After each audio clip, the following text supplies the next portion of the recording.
kita tumbuh menuju kepala, yaitu Kristus.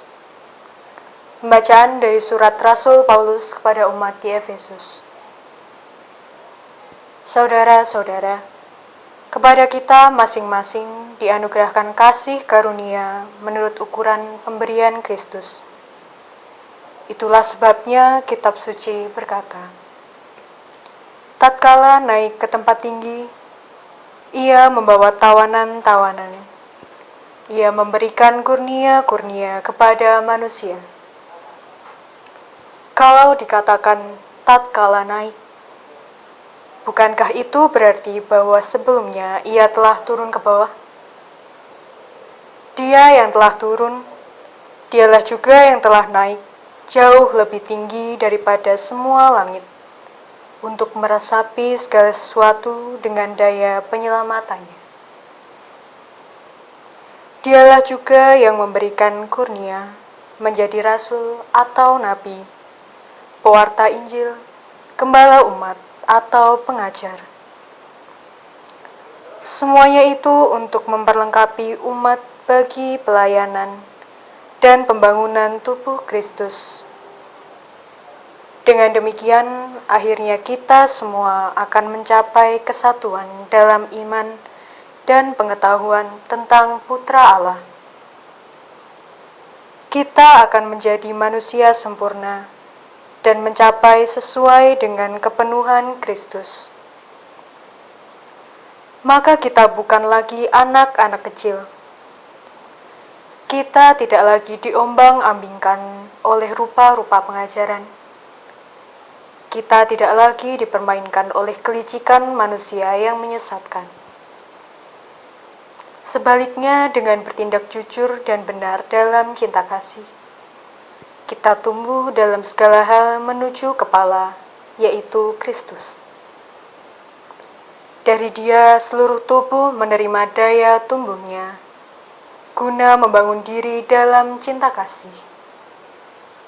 Tubuh itu rapi tersusun dan rukun bersatu, karena pelayanan semua bagiannya, sesuai dengan peranan dan kegiatan setiap anggota. Demikianlah sabda Tuhan. Syukur kepada Allah. Selamat pagi para pemirsa yang terkasih. Berkah dalam.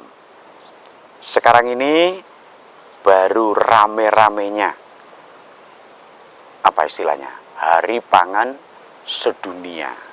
Temanya apa? Temanya ayo makan sehat, menanam, berbagi. Kebetulan bacaan hari ini yang tadi sudah dibaca oleh OMK dari Kuasi Paroki Ngablak, surat 1 Paulus kepada jemaat di Efesus, kalau disaring-saring sungguh, muatan makna dari sabda Tuhan lewat 1 Paulus juga sama. Ada beberapa hal tadi yang disebut. Misalnya kasih karunia. Tuhan itu memberikan karunia menjadi rasul, menjadi nabi, menjadi pewarta Injil, gembala umat, atau pengajar. Atau kalau mau ditambah lagi, mungkin juga petani, pekerja pabrik, guru, wira swasta, dan sebagainya. Itu semua adalah karunia. Saya kebetulan di Ngablak juga dikaruniai situasi umat, lahan pertanian yang bisa untuk aneka macam lah. Yang penting tadi bisa untuk makan sehat, bisa untuk belajar atau bertekun menanam, lalu bisa berbagi. Nah, secara khusus saya di depan mobil yang siap untuk mengangkut bibit-bibit lombok, ada tomat, ada satu lagi itu apa kemarin, terong. Nah, atas permintaan Romo Suprayitno Gregorius dari paroki Mikael Panca Arga, ini siap kami antar ke sana. Ini juga sudah mengandung atau bermuatan makna dua, calon makanan sehat, juga umat digerakkan untuk menanam.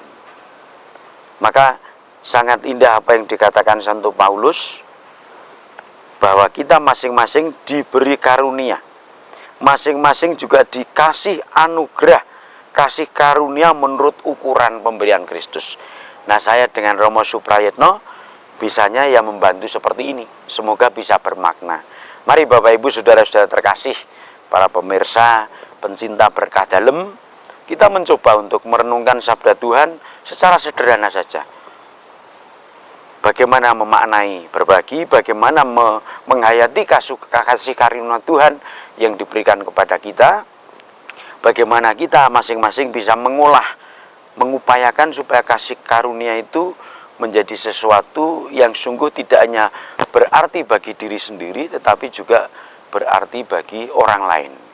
Maka saya juga mengajak nanti para UMK untuk belajar bagaimana berbagi. Berbagi tidak harus bisa memberi dengan kelebihan, tetapi bagaimana berbagi kita bisa membuat orang lain merasa mendapat sesuatu, paling tidak kebahagiaan, rasa kebersamaan yang meneguhkan. Persis Santo Paulus ini juga mengatakan, kamu atau kita itu bukan lagi anak-anak kecil. Nah, anak-anak kecil itu, maaf, egoismenya besar. Ndekku, ndekmu, iso dadi ndekku. Tapi kalau orang sudah besar, kita saling meneguhkan, saling melengkapi, syukur bisa saling berbagi sekalipun mungkin masih berkekurangan. Itu kasih karunia yang saya kira bermanfaat untuk kehidupan, lebih-lebih di masa situasi pandemi COVID seperti ini. Nah, dan berkah dalam, semoga kita bisa membagi kasih karunia yang diberikan kepada kita oleh Kristus sebagaimana Santo Paulus hari ini menyatakannya. Berkah dalam.